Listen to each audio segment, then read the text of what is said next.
Gentlemen, here they are. Please welcome them, the Lancaster Spitfire and Hurricane, the Battle of Britain Memorial Flight.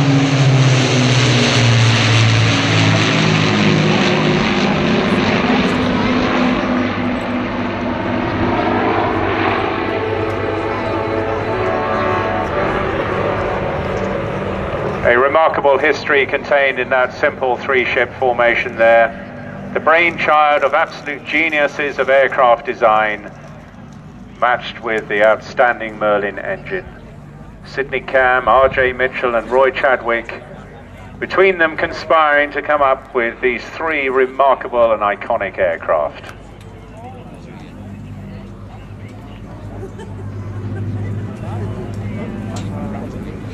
(2,353) airmen flew in the battle.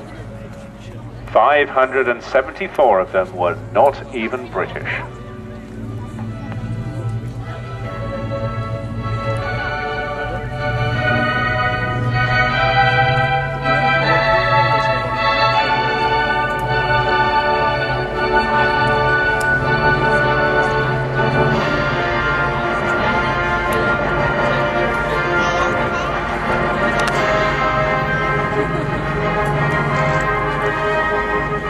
Shortly after this flypast, the aircraft will split and give you an opportunity to savour the shape, size, design and sound of each one of these individual aircraft.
Our defence, and to those who never saw their beloved homelands again, we salute you.